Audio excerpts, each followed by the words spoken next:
दोस्तों, आज मैं आपको एक ऐसे इंसान की कहानी सुनाने वाली हूँ जिसकी आंखों ने एक थकी हुई फैमिली देखी, लेकिन उसकी डैश कैम ने सड़ी हुई लाशें देखी और वो लाशें उसे देखकर मुस्कुरा रही थीं।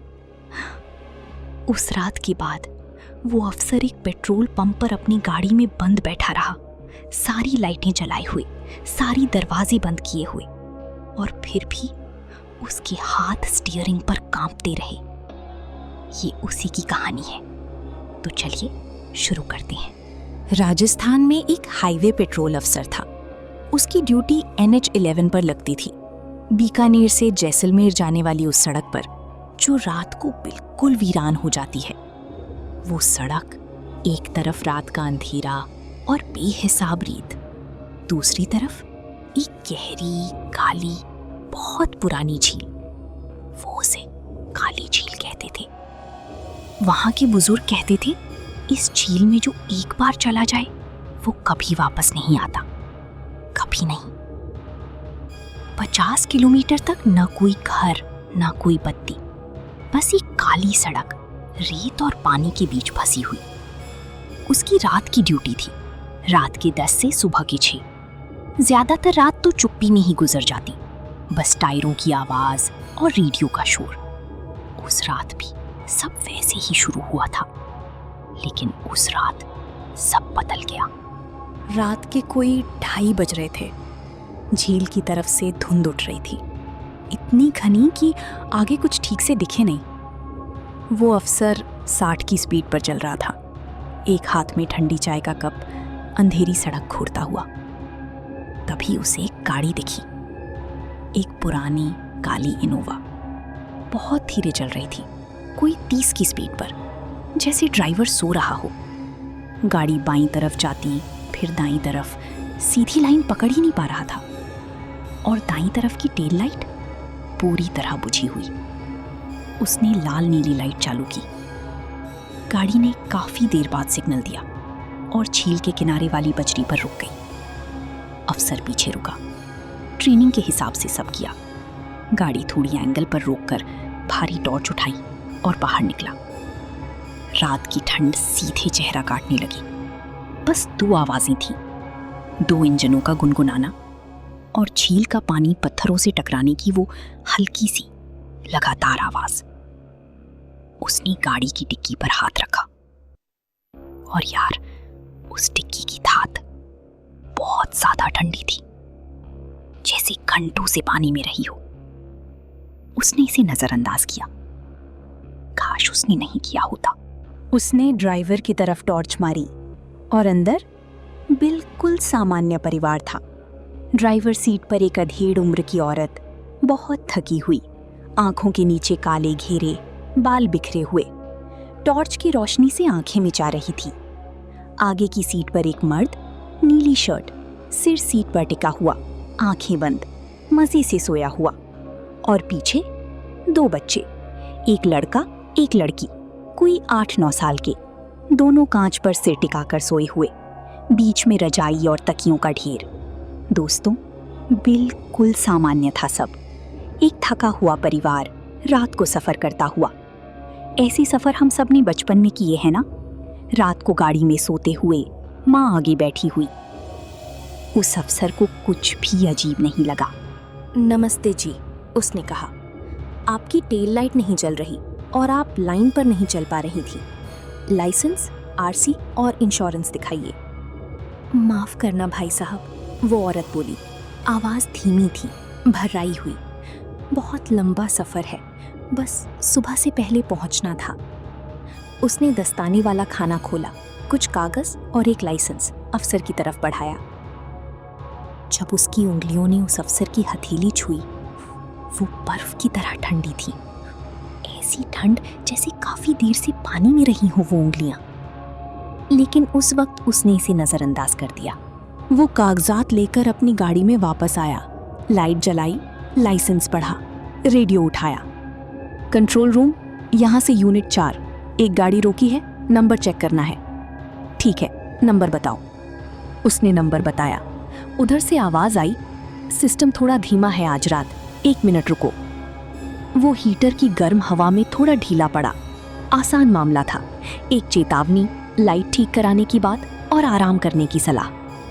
तभी आदत से उसकी नजर गई डैश कैम की स्क्रीन पर और वहां जो दिख रहा था, दोस्तों, उस अफसर का दिमाग उसे समझने से मना करने लगा। वो इनोवा टूटी हुई थी पूरी तरह, छत अंदर धसी हुई, बम्पर जंग लगी कील से झूल रहा था। गाड़ी का पूरा बदन काई, झील की गंदगी, सड़ी हुई घास से ढका हुआ, जैसी बरसों से झील की तलहटी में पड़ी रही हो। लेकिन ये सब नहीं था जिसने उसे जमा दिया।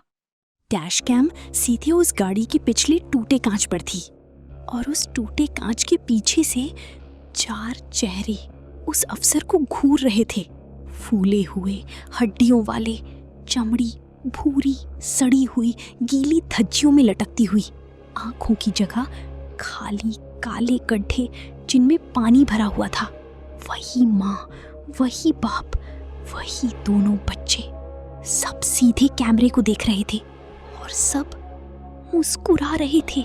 दोस्तों, वो मुस्कान इंसानी नहीं थी, बिल्कुल नहीं। जबड़ा इतना पीछे खिंचा हुआ था कि चमड़ी फट रही थी। एक ऐसी भयानक चौड़ी मुस्कान जो बस मुर्दों की होती है। उस अफसर ने स्क्रीन से नजर हटाई, सीधे सामने देखा। सामने वाली गाड़ी बिल्कुल ठीक, साफ, टेल लाइट जल रही थी। बच्चे सो रहे थे, माँ शीशे में देख रही थी। सब ठीक था। उसने फिर स्क्रीन की तरफ देखा। वो सड़ी हुई लाशें अब भी वहीं थीं, लेकिन अब उन्होंने हिल लिया था। माँ ने हाथ उठाया था, एक फूला हुआ, काई से भरा, हड्डी का हाथ पिछले टूटे कांच से बाहर दब रहा था और वो कैमरे पर ठक ठक कर रही थी।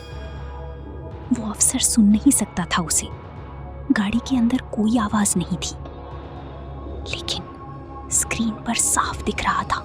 तभी रेडियो बोला, यूनिट 4, यहाँ कंट्रोल रूम। उधर एक दीदी की आवाज थी।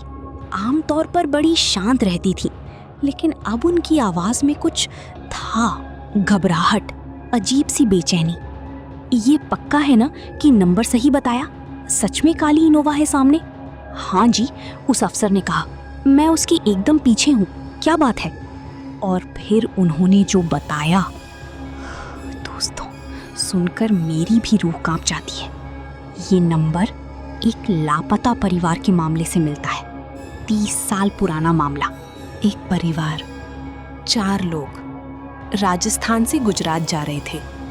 जैसलमेर के पास एक ढाबे वाले ने इन्हें आखिरी बार देखा था। अंदाजा था कि ड्राइवर सो गया और गाड़ी NH11 के किनारे से काली झील में जा गिरी। गाड़ी तो मिली, लेकिन लाशें आज तक नहीं मिली। जिनका लाइसेंस आपने बताया, वो उस परिवार की माँ है। उनका दर्जा है कानूनी तौर पर मृत। उस अफसर ने रेडियो नीचे रख दिया। उसने सामने देखा। गाड़ी वहां नहीं थी, चली नहीं गई थी। इंजन चालू होने की आवाज नहीं आई, टायर बजरी पर नहीं चरमराए, बस गायब। जहां वो गाड़ी खड़ी थी, वहां अब एक बड़ा, काला, सड़ा हुआ पानी का धब्बा था।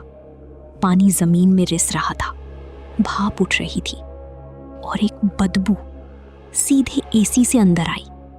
सड़ी मछली, सड़ी लकड़ी और वो पुरानी, गहरी, बेजान झील की गंध। वो गियर पकड़ने ही वाला था, तभी गाड़ी हिली। एक जबरदस्त धक्के ने दाईं तरफ से मारा। भारी गाड़ी का ढांचा कराह उठा। उसका सिर सीट से टकराया। गाड़ी खींच रही थी। कोई उसकी 2 टन की गाड़ी को झील की तरफ खींच रहा था। उसने एक्सीलेटर पर पूरी ताकत लगाई। इंजन चिल्लाया, टायर बजरी में घूमते रहे। उसने दाईं तरफ देखा। झील खौल रही थी और उस काली, ठंडी गहराई से 4 चीजें उठ रही थीं। वही परिवार, वही माँ, वही बाप, वही दोनों बच्चे। लेकिन दोस्तों, वो अब इंसान नहीं रहे थे। चमड़ी भूरी थी, गल रही थी, आंखों की जगह बस अंधेरे गड्ढे, और उनके मुंह वही उस दूसरी दुनिया की मुस्कान। और उनकी पीठ से झील की गहराई से निकले बड़े बड़े काले हाथ, पेड़ की तने जितने मोटे, एकदम कठपुतली की तरह। कोई चीज झील की तलहटी में बैठकर इन मरे हुए जिस्मों को अपनी मर्जी से हिला रही थी। उन हाथों ने खिड़कियां पकड़ रखी थी, दरवाजे के हत्थे टायरों के पास। गाड़ी का पिछला हिस्सा किनारे से नीचे खिसकने लगा। उस अफसर का पेट डूब गया। गाड़ी आगे झुकी थी, ऊपर आसमान, नीचे झील। एक और पल और गाड़ी पलट जाती। उसने स्टीयरिंग दोनों हाथों से पकड़ा और एक्सीलेटर को पूरी ताकत से दबाया। इंजन एक भयानक आवाज के साथ गरजा। चारों पहिए सड़क पर जम गए। एक पल के लिए, बस एक पल, गाड़ी वहीं रुकी। इंजन और उस झील की चीज के बीच एक जबरदस्त खींचतान। फिर पहियों ने पकड़ लिया। गाड़ी एक झटके के साथ आगे निकल गई। एक गीली, दिल दहला देने वाली आवाज आई जब वो पकड़ टूटी। गाड़ी सड़क पर आई और उस अफसर ने एक्सेलरेटर नहीं छोड़ा। स्पीडोमीटर 140 पर था। सायरन भूल गया था, सब कुछ भूल गया था। वो बस भाग रहा था और वो झील पीछे रह गई। पीछे के शीशे में उसने एक बार देखा। वो बड़े काले हाथ बजरी पर पटक रहे थे, लाशें उनके सिरों से लटक रही थीं। और फिर वो चीज जो भी थी, अपने हाथ वापस खींच लिए, लाशों के साथ, झील की काली ठंडी गहराई में। कोई छपाक नहीं, कोई आवाज नहीं, बस सन्नाटा। दोस्तों, वो अफसर आज भी उस ड्यूटी पर नहीं जाता। उसने तबादला करवा लिया। लोगों ने पूछा तो उसने बस इतना कहा, NH11 की काली झील ने उस रात जो लिया, उसे वो कभी नहीं छोड़ती, कभी नहीं। और उस माँ की उंगलियां बर्फ जैसी ठंडी उसे आज भी महसूस होती हैं। दोस्तों, अगर आपको भी कभी किसी सुनसान सड़क पर रात के 2:30 बजे कोई गाड़ी धीरे धीरे चलती दिखे, रुकना मत। मिलती हूँ आपसे अगली कहानी में। तब तक अपना ख्याल रखना। और अगर डर गए हो तो नीचे कमेंट में लिखो काली झील।